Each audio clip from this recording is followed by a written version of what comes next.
오늘 성경 봉독은 신명기 8장 1절부터 20절까지입니다. 봉독하겠습니다. 내가 오늘 명하는 모든 명령을 너희는 지켜 행하라.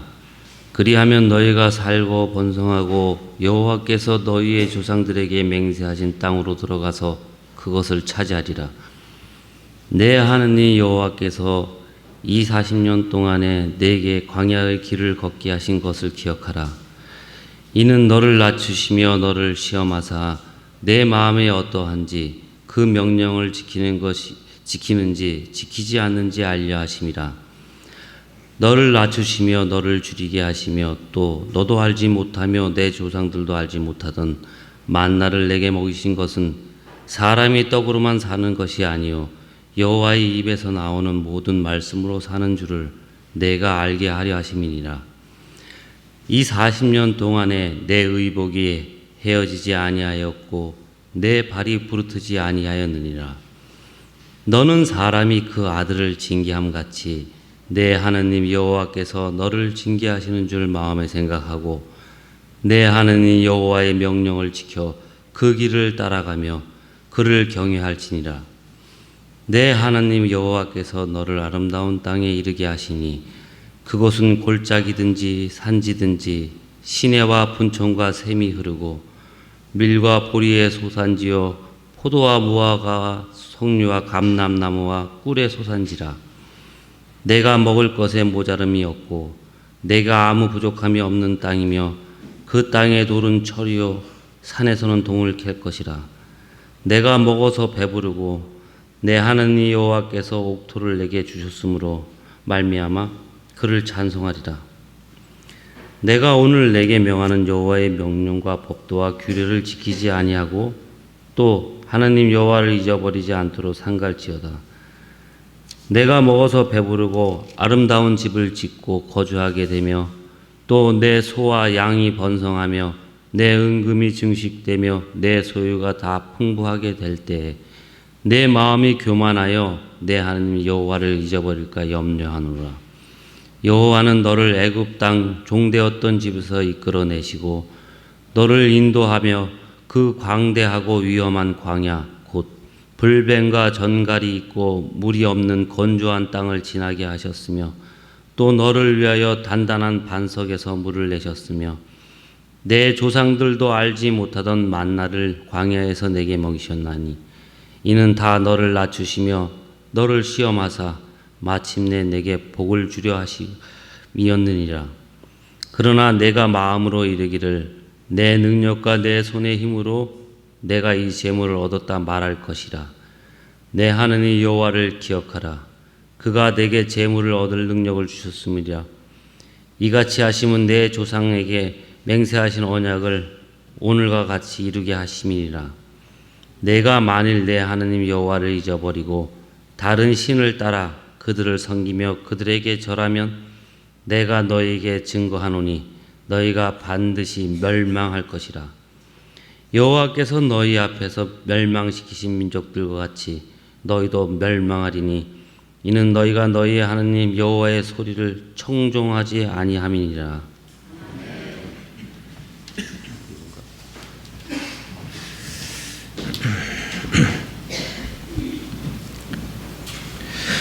토요일에 주일 준비를 마치고 집에 가서 경찬이랑 또는 혼자 한두 시간 운동을 하고 한 7시쯤이 되면 텔레비전을 봅니다. 뭘 보느냐, 그 김영철의 동네 한 바퀴라는 혹시 그거 보세요? 예, 저걸 보는데 이렇게 작은 동네를 이렇게 하루 종일 동네 이렇게 다니면서 그 동네에 사는 사람들 만나는 거잖아요. 근데 보면은 가끔 이렇게 식당에 들려서 식당 하시는 분들한테 아이고 어떻게 이 식당을 하시게 되셨어요? 라고 물어보면은 대부분이 남편이 쓰러져서 아니면 남편이 뭐 몇십 년 전에 갑자기 죽어서 그러한 이야기를 하면서 정말 먹고 살 길이 없어서 식당을 하신 그분들의 이야기를 들을 때가 있습니다. 그러면 참 고생 많이 했겠다라는 생각이 들죠. 20년 전에 남편이 쓰러져서 식당하면서 얼마나 많은 고생을 했을까. 갑자기 남편이 죽고 홀로 자식을 키우면서 참 저 작은 식당을 꾸려가면서 얼마나 많은 고생을 했을까. 그런 생각이 들면서 짠해질 때가 있습니다. 이스라엘 역사에도 그런 고생의 시기가 있었어요. 그게 뭐냐면은 이집트를 탈출하고 난 다음에 광야에서 40년 동안 고생하면서 산 거죠. 예. 참 40년 동안 광야에서 얼마나 많은 고생을 했을까요? 그리고 이제 그 광야 생활을 끝나고 하나님이 약속하신 가나안 땅이 눈앞에 있을 때 하나님께서 모세의 입을 통해서 너희들이 가나안 땅에 들어가면 어떻게 살아야 되는지라는 그러한 명령과 훈계의 말씀을 모은 그 모음집이 신명기입니다. 자, 여러분, 가나안 땅을 눈앞에 두고 있는 이스라엘 백성들의 마음이 어땠을까요? 예. 아마 그런 마음이었겠죠. 수십 년 동안 월세 전세살이 하다가 자기 이름으로 된 집을 딱 눈앞에 두고 있을 때, 야, 이제 일주일 후면은 우리가 드디어 내 집으로 이사를 간다라는 그 마음일 거예요. 저도 작년 11월에 방이 2개에서 방이 3개나 되는 집으로 이사를 했습니다.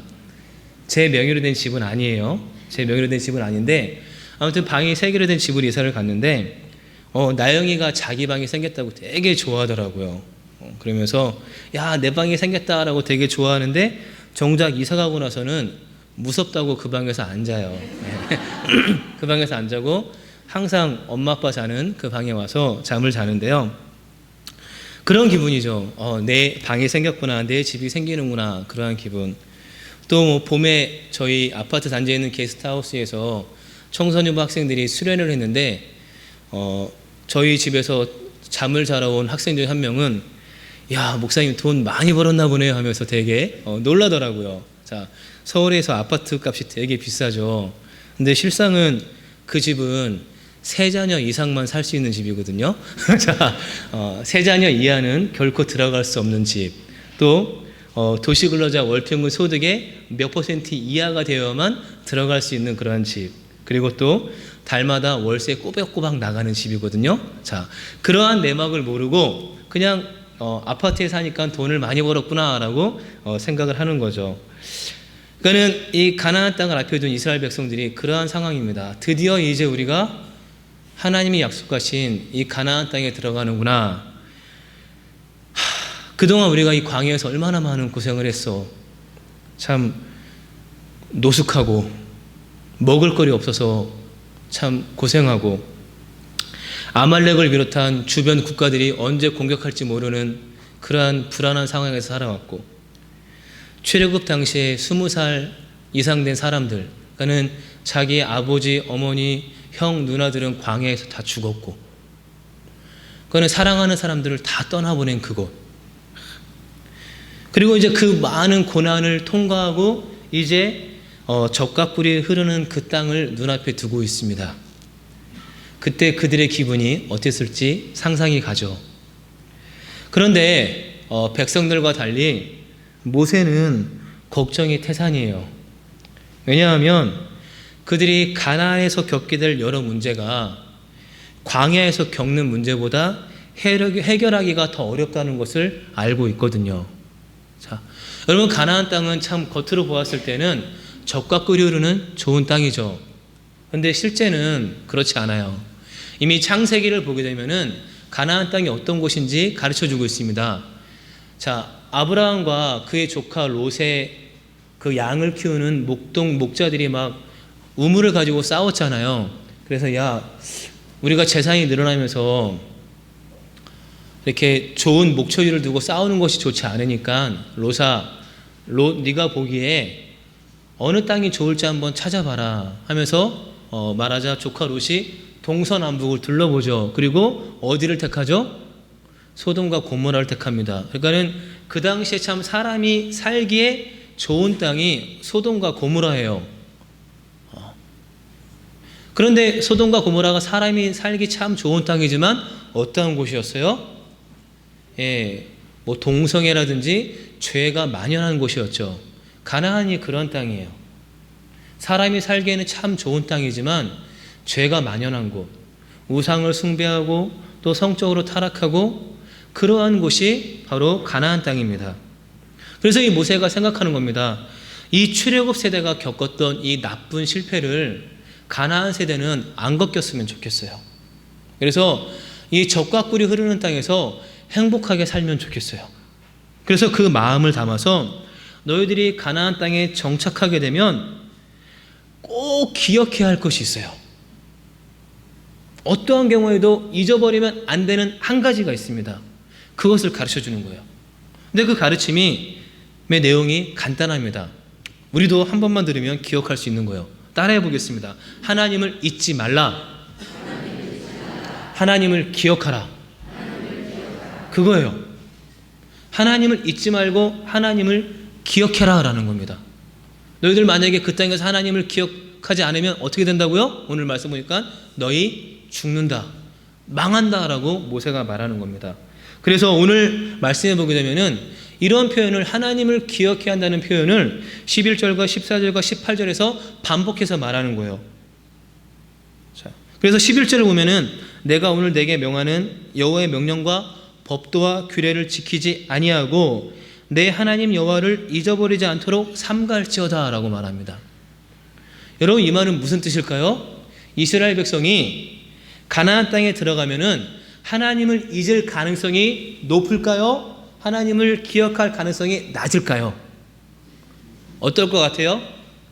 이스라엘 백성 가나안 땅에 들어가면은 하나님을 기억할 가능성이 높아요? 낮아요? 낮아요. 낮아요. 왜 그럴까요? 광야에서는 하나님이 없으면 살 수가 없어요. 그런데 가나안 땅에서는 하나님 없어도 살 수 있어요. 왜냐? 가나안 땅은 젖과 꿀이 흐르는 땅이잖아요. 그래서 오늘 말씀 보니까 가나안 땅에 정착하면 먼저 음식을 배부르게 먹을 수 있습니다. 좋은 집에서 살 수 있습니다. 소와 양이 많아지고 소유가, 재산이 풍부해집니다. 자, 그러면은 하나님이 필요할까요? 필요 없을까요? 자, 일반적으로 등 따시고 배부르고 생활이 풍요로워지면은 하나님을 찾는 경우가 작아집니다. 그래서 이것을 신학자들이 언젠가 조사한 적이 있어요. 과연 사람들의 소득이 얼마가 되면은 신을 찾지 않을까? 굳이 신이 필요 없을까라는 것을 조사를 했는데 이게 한 10여 년 전에 조사했죠. 그때 기준으로 1인당 소득이 7,000불 정도가 되면은 신을 잘 찾지 않는데요. 우리나라 국민소득이 얼마나 되죠? 1인당 3만 불 돌파했다면서요. 그거는 1인당 7,000불이니까 이걸 계산하면은 1년에 한 1,000만 원 정도? 그러니까 자기가 버는 돈이 1년에 1,000만 원 정도, 흔히 말해서 먹고 사는 문제가 어느 정도 해결이 되면은 사람들은 신을 잘 찾지 않습니다. 그래서 모세도 그걸 알고 있는 거죠. 그래서 말하는 겁니다. 너희들이 가나안 땅에 들어가서 어느 정도 먹고 사는 문제가 해결되고 그러면 너희들이 그때 마음이 교만이 돼서 하나님을 잊어버리게 될 거야. 그거 조심해라 라는 거예요. 그거 조심해라. 그러니까 이 말을 보니까 소유와 교만과 하나님을 잊어버리는 것은 연결이 되어 있습니다. 어떠세요? 여러분 어떠십니까? 자, 여기에 동의하세요? 자, 뭐 그렇지 않은 사람도 있지만 그런 사람이 더 많은 것 같아요. 대표적인 예가 솔로몬이죠. 솔로몬이 뭐 태어날 때도 솔로몬은 부자였어요. 아버지가 왕이었으니까. 아버지가 왕이었으니까는 부자였어요. 그런데 왕이 되고 난 다음에 더 부자가 되었어요. 그래서 솔로몬이 왕이 되었을 때 어느 날 꿈에서 하나님을 만나거든요. 그래서 하나님이 솔로몬에게 내가 너한테 선물 주고 싶은데 뭐 받고 싶어? 라고 말하니까 솔로몬이 생각하다가 제가 국민들의, 백성들의 마음을 좀 잘 알고 이 나라를 잘 통치하고 싶으니까 선과 악을 분별할 수 있는 능력을 좀 주세요 라고 요청을 했습니다. 이 선과 악을 분별하는 능력을 지혜라고 하죠. 그런데 하나님이 그것을 아주 좋게 여기시고 솔로몬에게 지혜롭고 총명한 마음을 주셨어요. 그래서 솔로몬이 이 하나님이신 지혜롭고 총명한 마음으로 나라를 잘 다스렸습니다. 그래서 이 지혜가 얼마나 널리 퍼졌냐면은 여러 나라의 지도자들이 야, 이스라엘에 솔로몬이라는 왕이 있는데 지혜가 얼마나 뛰어난 줄 아니? 하면서 여러 문제가 생기면은 어떤 문제가 생기면 솔로몬을 찾아와서 한 수 배우고 돌아갈 정도였어요. 자, 그리고 지혜만 있었느냐? 재산이 얼마나 많았는지 몰라요. 자, 1년에 솔로몬에게 들어오는 금이 666달란트였습니다. 이걸 제가 계산해 봤어요. 한 달란트가 27kg입니다. 약 27kg 정도 돼요. 그러니까 666달란트니까 1년에 솔로몬에게 들어오는 금이 18,000kg이에요. 그러니까 금괴 1kg짜리 금괴가 18,000개가 들어오는 거예요. 제가 이걸 얼마나 될까 돈으로 환산해 보려다가 단위가 너무 커서 포기했습니다. 자, 엄청난 금이 들어와요. 이것만 들어옵니까? 교역에서 얻는 수익과 각 지역에서 보내는 세금이 해마다 들어오는 거예요. 자, 그리고 먹고 마시는 데 쓰는 그릇을 다 금으로 만들었어요. 자, 여기까지만 보면 참 솔로몬의 인생은 그야말로 성공적입니다. 그런데 솔로몬의 말년은 여러 가지 점에서 좋지 않았습니다. 겉으로는 강력한 힘을 발휘하고 있었지만 속은 골마갔어요. 그 중에서 핵심은 뭐냐? 솔로몬이 하나님을 잊었다라는 겁니다. 하나님을 잊고 우상을 찾기 시작했어요. 그래서 열왕기서 기자가 그때의 상황을 이렇게 묘사합니다. 솔로몬이 늙으니 700명의 후궁과 300명의 첩이 그를 깨워서 다른 신들을 따르게 하였다. 그래서 솔로몬이 그 신들을 섬기는 산당들을 지어주었고 그것에서 함께 제사를 드렸다라고 말하고 있습니다. 그러면서 솔로몬은 하나님께 아버지 다윗만큼 완전하지 못했다라고 말합니다. 참 이상한 일이죠.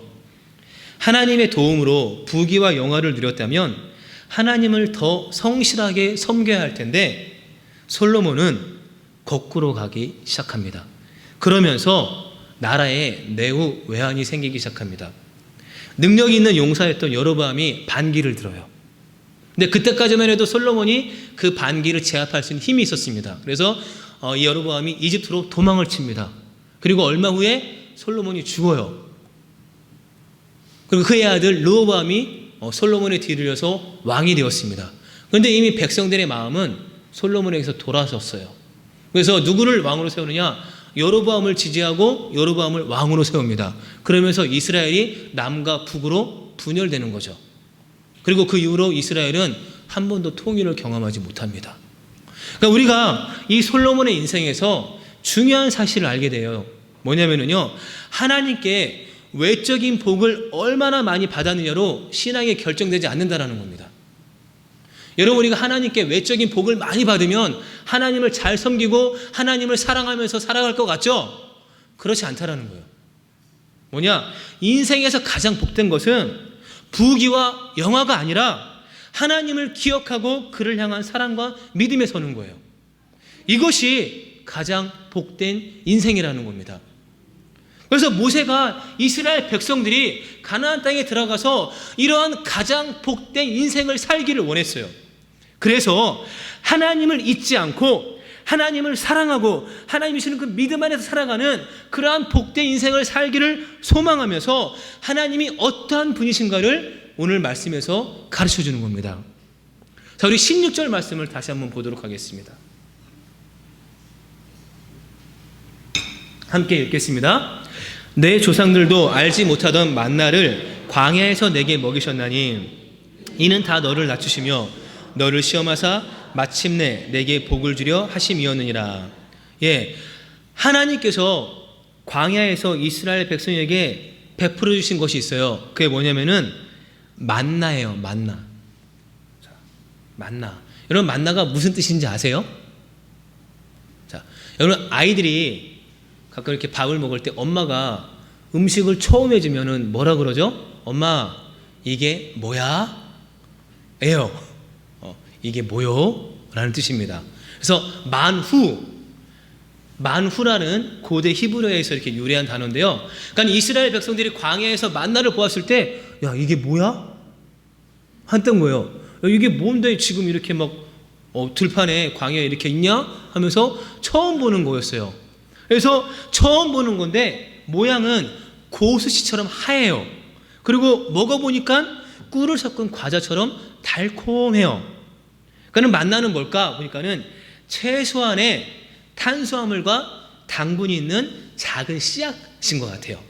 저도 본 적이 없어서 정확하게는 모르겠어요. 근데 최소한의 탄수화물과 당분이 있는 작은 씨앗. 그래서 먹으면은 배는 부르지 않지만 그래도 살 수 있는 힘을 주는 그런 에너지를 공급해주는 그런 씨앗 열매가 아마 만나였던 것 같습니다. 자, 그런데요, 만나는요 이스라엘 백성만 먹었을까요? 퀴즈. 자, 이스라엘 백성만 먹었을까요? 아니면은 그 지역에 살고 있는 다른 백성들도 먹었을까요? 어떤 것 같아요? 1번 이스라엘 백성만 먹었다. 2번 아니다, 광야에 살고 있는 다른 지역 사람들도 먹었을 것이다. 몇 번일까요? 2번, 1번. 예, 의견이 좀 나뉘어지죠. 그런데 WBC 주석에 보게 되면 만나는요 지금도 시내 반도에서 볼 수 있다고 합니다.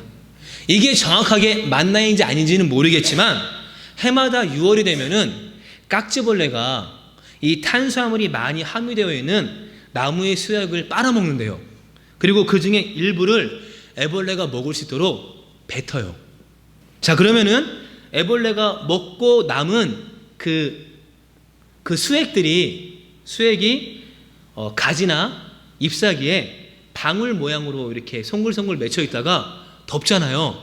그럼 아침에 해가 뜨면은 거기 안에 있는 수분이 싹 빠지면서 그 알갱이가 바닥에 떨어진대요.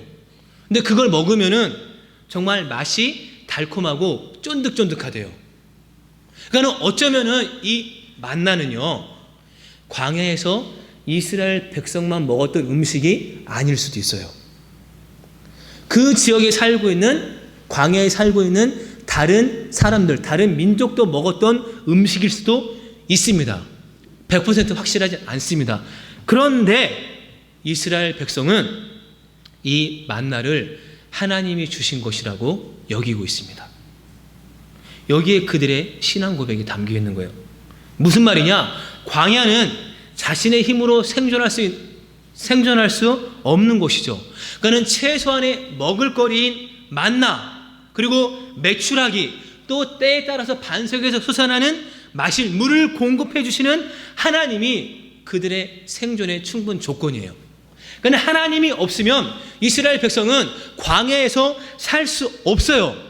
그러니까 이스라엘 백성들은 이 만나를 먹었던 것을 기억하면서, 하나님께서 광야에서 만나를 공급해 주신 것을 기억하면서, 우리는 하나님이 없으면 살 수 없는 자들이다. 하나님이 공급해 주시는 양식을 먹으며 하나님께서 우리를 지켜주신다는 그 사실을 기억해야 한다는 겁니다. 또 동시에 만나는 시험이에요. 자, 우리 아까 읽었던 16절 후반부를 한번 보세요. 16절 후반부를 보게 되면은, 자, 내게 먹이셨나니 이는 다 너를 낮추시며 뭐라고요? 너를 시험하사 마침내 내게 복을 주려 하시면느니라. 시험이에요. 어떠한 시험이었느냐? 복을 주기 위한 시험입니다. 복을 주기 위한 시험이에요. 그런데 이 시험을 통과하려면 자신을 낮춰야 돼요. 자신을 낮춰야 됩니다. 그러니까 이스라엘 백성은 만나를 먹으면서 자신을 낮춰야 했습니다. 여러분, 낮추다를 성경에서는 이렇게 말하죠. 겸손이라고 말합니다. 겸손. 자, 여러분, 겸손의 반대말이 뭐죠? 교만이죠. 교만. 그래서 어거스틴은 이 죄의 본질을 교만이라고 했습니다. 그리고 C.S. 루이스는 교만한 사람들은 언제나 자신보다 못한 사람을 찾느라 위에 계신 하나님을 보지 못한다라고 말했어요. 그러니까 교만한 사람은 하나님을 못 봐요.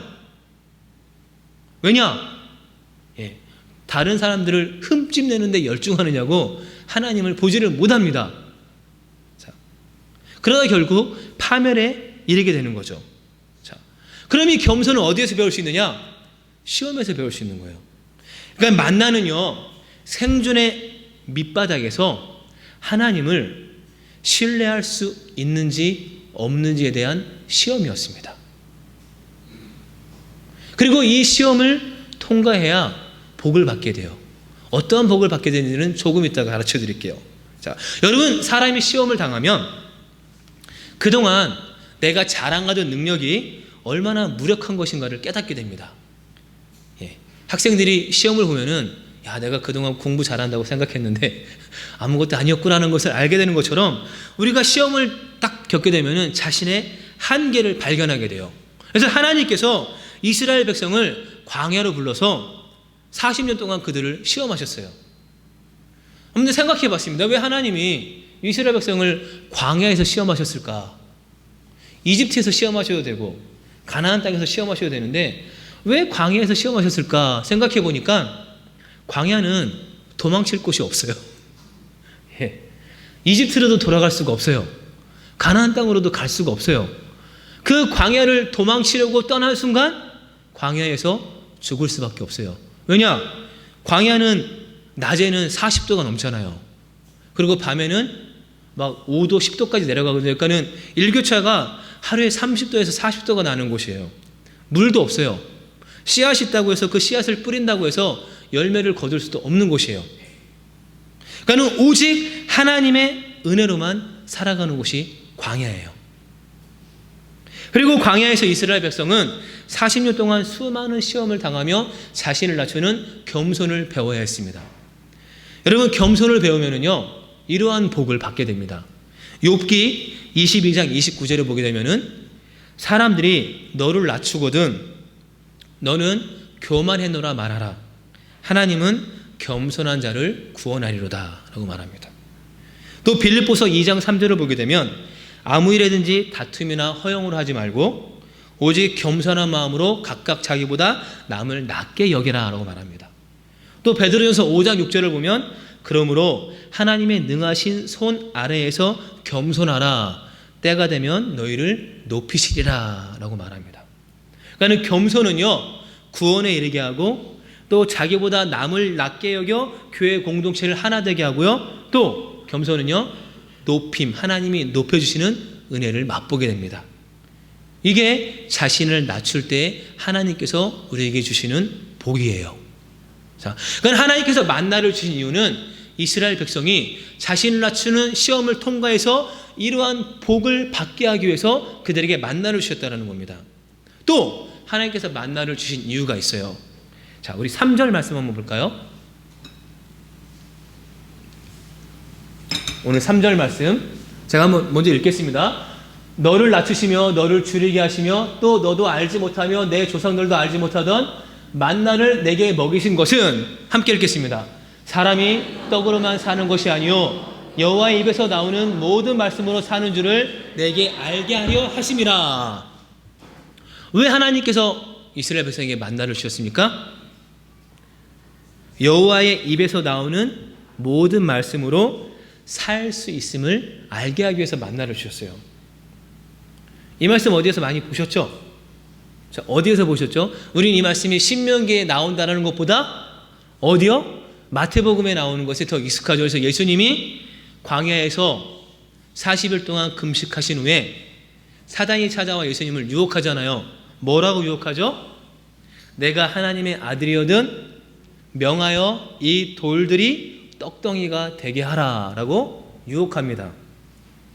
자, 그때 예수님이 이 사탄의 이 시험을 물리치실 때 이 말씀을 정확하게 인용해서 그 유혹을 물리치셨어요.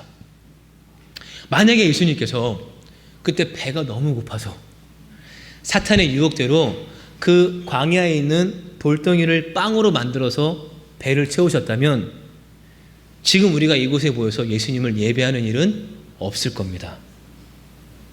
여러분, 사람들은 배고픔의 해답을 떡이라고 생각합니다. 그래서 예수님이 보리빵 5개와 물고기 2마리로 5,000명이 먹고도 12강주에 남았을 때 그곳에 있는 사람들이 야, 저 예수가 우리의 왕이 되면 우리 먹고 사는 문제가 해결되니까 예수를 왕으로 세워야겠다고서 예수님을 막 왕으로 추대하려고 했잖아요. 자, 그때 예수님이 말씀하시죠. 아니야, 사람을 진정으로 살리는 양식은 일터에서 얻는 물질적인 양식이 아니라 하나님의 말씀이야 라는 사실을 가르쳐 주십니다. 이것은 밥 대신에 성경 말씀만 읽고도 살 수 있다는 말이 아니죠. 하나님의 말씀을 먹고 하나님을 사랑하면서 사는 것이 진정으로 올바르게 사는 것이라는 것을 가르쳐주는 역설적인 표현입니다. 그러니까 이스라엘 백성에게 만나는요, 산다는 것이 동물적 생존이 아니라 하나님의 말씀을 먹고 하나님과 교제하고 동행하는 삶이라는 것을 가르쳐주기 위한 표적이었어요. 증거였어요. 여러분, 사람은 하나님을 기억하고 그의 말씀에 순종할 때 힘과 원기를 공급받고 그 힘을 방출하면서 살 수 있도록 설계되어 있습니다. 그러니까 예수님의 넘치는 힘도 하나님의 말씀을 행하려는 의지와 순종에서 비롯되었습니다. 그러니까 우리가 힘을 방출하면서 살기를 원한다면 하나님의 말씀을 먹어야 돼요. 언제요? 매일매일 날마다 여호와 하나님의 입에서 나오는 말씀을 먹어야 우리가 그 말씀을 먹어야 그 말씀에서 나오는 힘을 방출하면서 살아갈 수 있습니다. 그래서 성경은 하나님의 말씀에 대한 믿음과 순종을 말씀을 먹는 행위라고 말하고 있습니다. 여러분, 사람들은 모든 것이 부족한 광야에서 사는 것을 싫어합니다. 매일 만나만 먹는다고 불평합니다. 하지만 광야야말로 하나님의 은혜 없이는 살 수 없는 곳, 그래서 교만을 내려놓고 겸손해지는 곳, 그래서 하나님의 높여주심이라는 복을 받을 수 있는 곳, 그리고 하나님의 말씀을 먹고 그를 따르는 삶이 얼마나 소중한지를 배우는 곳입니다. 그래서 그곳에서 오늘 모세가 사랑하는 이스라엘 백성들에게 그들의 삶의 지표를, 원리를 가르쳐주고 있습니다. 그래서 저도 모세가 들려준 명령의 길에서 여러분에게 말씀드립니다. 하나님을 기억하십시오. 일용할 양식을 먹으며 자신을 낮추십시오. 그럴 때 하나님이 높여주시는 복을 누리게 될 것입니다. 찬양하겠습니다. 아멘. 이제 오늘 말씀을 기억하면서 우리 주님 앞에 함께 결단하며 기도하기를 소망합니다. 혹시 여러분 지금 여러분의 생활이, 여러분의 삶이 평안하다는 이유로 하나님을 잊은 채 살아가고 있지는 않습니까? 우리의 삶이 바쁘고 분주하다는 이유로 하나님을 기억하지 못한 채 살아가고 있지는 않습니까?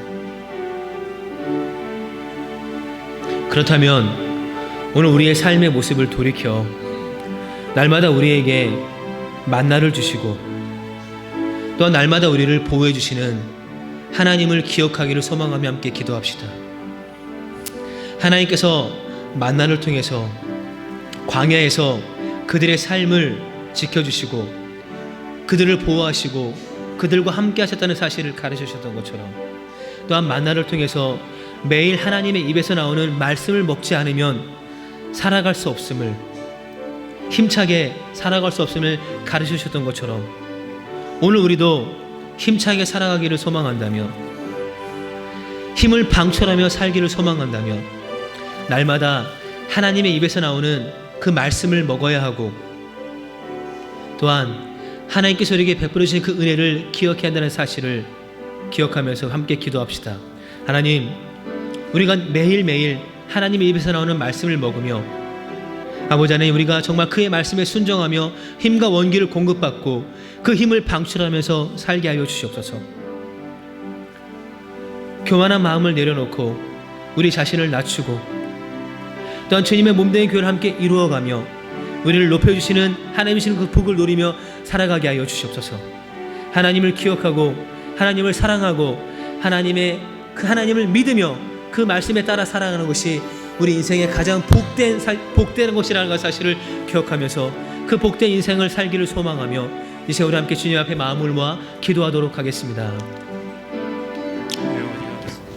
하나님, 우리는 매일 하나님의 입에서 나오는 말씀을 먹어야 힘을 방출하면서 살아갈 수 있는 존재입니다. 그런데 우리의 삶이 평안하다는 이유로, 우리의 삶에 어려움이 없다는 이유로, 우리의 삶이 바쁘고 분주하다는 이유로 하나님을 잊고 하나님을 기억하지 못한 채, 그 말씀을 먹지 못한 채 하루하루를 살아갈 때가 있습니다. 오늘 모세가 사랑하는 백성들을 기억하며 그들이 가나안 땅에 들어갔을 때 그것에서 풍요롭다는 이유로 하나님을 잊는 그러한 우울을 범하지 않기를 소망하며 하나님이 베푸신 은혜와 사랑을 잊는 어리석음을 범하지 않기를 소망하며 들려준 그 말씀을 통해서 오늘 우리가 살아가야 할 삶의 원리를 다시금 배우게 됩니다. 아버지 하나님, 우리들 매일 하나님의 입에서 나오는 말씀을 먹고 그 힘을 방출하면서 살게 하여 주시옵소서.